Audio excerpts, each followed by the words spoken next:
Syria में America की air strike नजर आ रही है, क्योंकि कहा यह जा रहा है कि सीरिया में 3 अमेरिकी नागरिकों की हत्या कर दी गई है। और इसके बाद जब 2 अमेरिकी सैनिकों की मौत के बाद अमेरिका ने शनिवार को आतंकी संगठन Islamic state of Syria and Iraq यानी ISIS के दर्जनों ठिकानों पर एयर स्ट्राइक की है। यह हमला 13 दिसंबर को मध्य सीरियाई शहर पैमायरा में हुए घातक हमले का सीधा जवाब है, जिसमें 2 अमेरिकी सैनिक और 1 सिविलियन इंटरप्रेटर मारे गए हैं, जबकि 3 अन्य सैनिक घायल हुए। अमेरिकी रक्षा मंत्री पीट हेग्सेथ ने एक बयान में कहा, पलमायरा में हुए घातक हमले के जवाब में अमेरिकी संगठन इस्लामिक स्टेट के खिलाफ एक सैन्य अभियान शुरू किया है।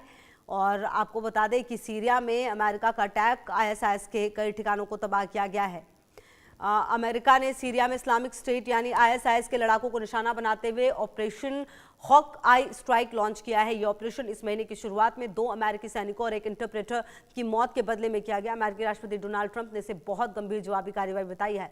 ट्रुथ सोशल प्लेटफॉर्म पर ट्रंप ने एक पोस्ट किया, जैसे कि मैंने वादा किया था, अमेरिका में सीरिया में बहादुर अमेरिकी देशभक्तों के ISIS द्वारा की गई क्रूर हत्या के जिम्मेदार खूनी आतंकवादियों पर बहुत गंभीर कार्रवाई कर रहा है। रक्षा मंत्री पीट हेग्सेथ ने कहा कि ऑपरेशन हॉक आई स्ट्राइक का मकसद ISIS के लड़ाकों, इंफ्रास्ट्रक्चर और हथियारों के ठिकानों को खत्म करना था। तो ये बातें ट्रंप की तरफ से कही गई हैं। उनके सोशल मीडिया अकाउंट ट्रूथ से ये पोस्ट भी किया गया और बताया गया कि किस तरीके से बदला लिया गया। बहरहाल आपको बता दें कि जिस तरीके से ISIS पर अमेरिका का जो प्रहार है वो काफ़ी प्रचंड नजर आ रहा है। आपको बता दें कि सीरिया में अपने 3 नागरिकों की मौत से जो बौखलाया है अमेरिका, और लगातार अमेरिका की तरफ से सीरिया में बड़ा हवाई हमला भी किया गया है। ISIS के दर्जनों ठिकानों पर बम बरसाए गए हैं। ISIS के ठिकानों पर अमेरिका की बमबारी देखने को मिली है और ISIS के ठिकानों पर बारूदी बौछार देखने को मिल रही है। कहा यह जा रहा है कि ISIS के 70 ठिकानों पर अमेरिका की एयर स्ट्राइक हुई है। अमेरिकी हमले में ISIS को भारी नुकसान भी हुआ है। हवाई हमले में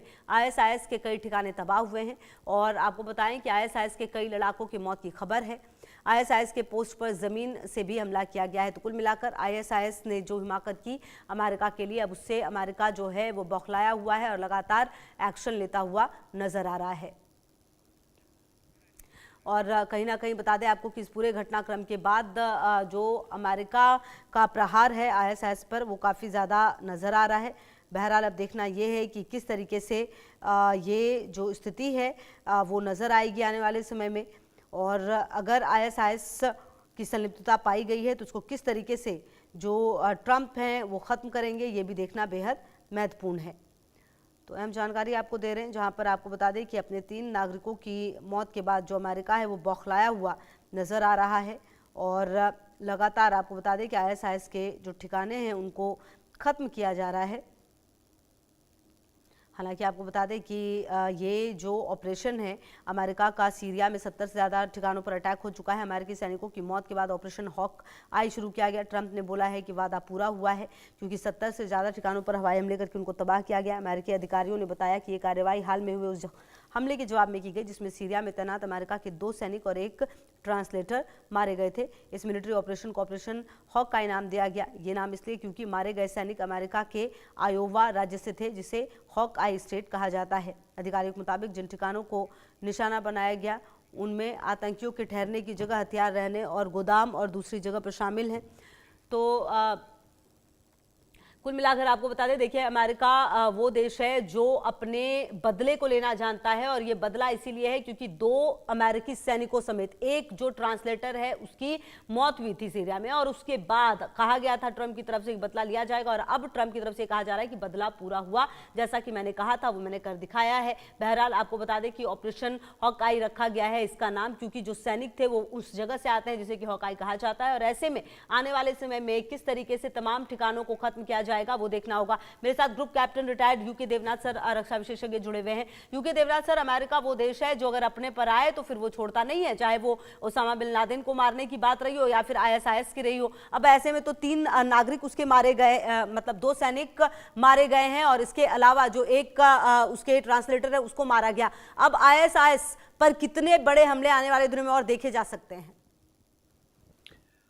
ये समझना पड़ेगा कि सीरिया में बशर अल असद की सरकार थी जिन्होंने वहाँ दशकों तक राज किया, और 2024 में अमेरिका और तुर्की ने मिलकर अलग अलग लड़ाकू या आतंकवादी ग्रुप से मिलकर उन्होंने बशर अल असद की सरकार को हरा दिया और दमस्कस में अल-शारा जोलानी की सरकार को स्थापित किया।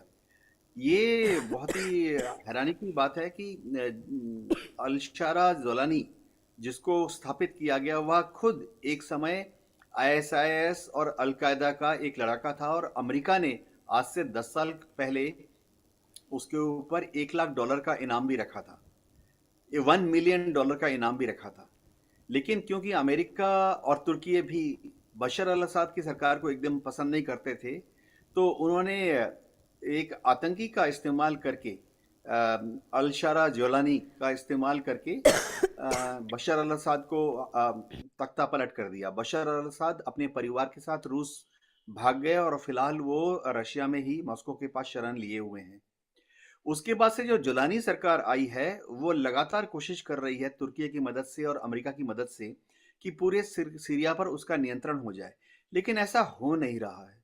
हो ये रहा है कि जो सीरिया का वह हिस्सा जो कि दमस्कस के आसपास है, सिर्फ वहां पर जोलानी सरकार की हुकूमत चलती है और जो बाकी का सीरिया है, खासतौर से जो पूर्वी सीरिया है या उत्तर पूर्वी सीरिया है जो तुर्की के एनातोलिया रीजन से लगा है, वहां पर आईएसआईएस और दूसरे आतंकवादी ग्रुपों का कंट्रोल है। ये आतंकवादी इराक के उत्तरी भाग से भी ऑपरेट करते हैं। वो इराक के नॉर्थ इराक से आते हैं, सीरिया में हमले करते हैं अमेरिकन ट्रूप्स के ऊपर और फिर वापस इराक चले जाते हैं। सीआईए का आकलन है कि इस वक्त सीरिया में करीबन 1500 से 3000 आईएसआईएस के लड़ाके या आतंकवादी जो हैं वो अभी भी एक्टिव हैं।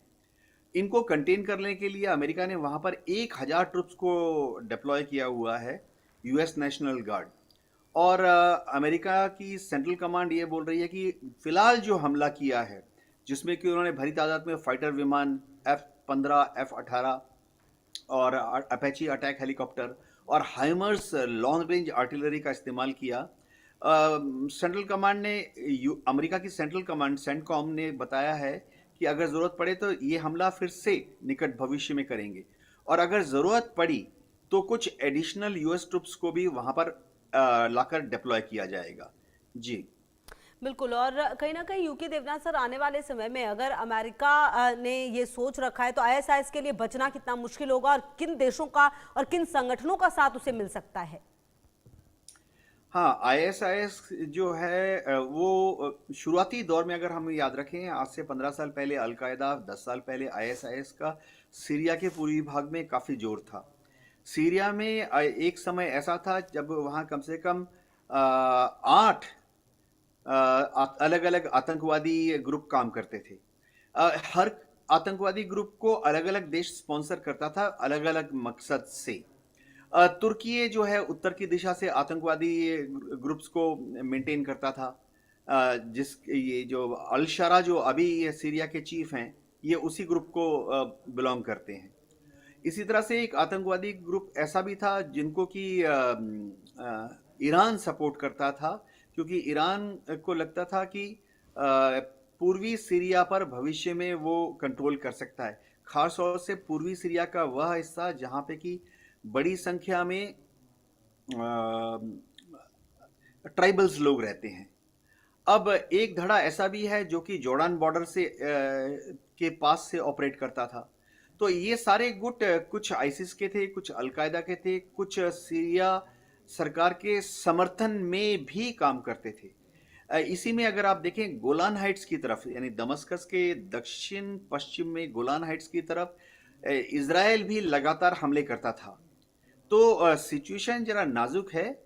अमेरिका का कंट्रोल फिलहाल दमिश्क के आसपास, दमस्कस के आसपास करीबन 100-150 किलोमीटर तक ही है। पूरा का पूरा पूर्वी सीरिया जो है या उत्तर पूर्वी सीरिया जो है वो अभी भी आउट ऑफ कंट्रोल है और ना सीरिया की सरकारी फौजें और ना ही अमेरिकन ट्रूप्स अभी तक वहाँ पे कंट्रोल कर पाई हैं। इसमें समय ज़्यादा लगेगा। इसका बहुत बड़ा रीज़न ये है कि दूर दराज के जो गांव हैं वहाँ पर जो ट्राइबल्स हैं वो वहाँ सैकड़ों सालों से बाहरी ताकतों से लड़ते रहे हैं। तो जैसे ही अमेरिका की ट्रुप्स वहाँ जाती हैं, वो अपना गांव छोड़ के 10 किलोमीटर इधर, 15 किलोमीटर उधर किसी घाटी में और किसी गांव में चले जाते हैं। तो अमेरिकन ट्रुप्स जो हैं उनका पीछा करके रेगिस्तान जैसा एरिया है, तो उनका पीछा करके उनको समाप्त नहीं कर पा रहे हैं। जी। बिल्कुल, और कहीं ना कहीं यूके देवनाथ सर, जिस तरह की स्थितियां फिलहाल नजर आ रही है आईएसआईएस के लिए, आईएसआईएस के लिए क्यों इतना ज्यादा आसान हो जाता है बचना? क्यों पूरी दुनिया इनके लिए एक साथ नहीं आती? क्योंकि जिस तरह से आतंकवाद को यहाँ पर लगातार पाला जाता है, लगातार आतंकवादी यहाँ से पनपते हैं। सर, हर देश क्या अपने कंफर्ट के हिसाब से तो काम करेगा, लेकिन आतंकवाद तो वो विषय है और आईएसआई वो विषय है जिस पर चर्चा हर देश को करनी चाहिए। हाँ, इसमें कोई शक नहीं है कि आईएसआईएस को खत्म करने के लिए काफी देशों ने कोशिश की। लेकिन क्या होता है, वहाँ कुछ देश हैं कि अपने शॉर्ट टर्म पॉलिटिकल ऑब्जेक्टिव्स को गेन करने के लिए कई बार आतंकवादियों को पनाह भी देते हैं। जैसे एक क्लासिक एग्जांपल है कि अभी अमेरिका की शरण में जो अल शरा है, ये खुद ही आईएसआईएस का आतंकवादी था, और आज से 10 साल पहले अमेरिका ने उस पर $1 मिलियन का इनाम रखा हुआ था।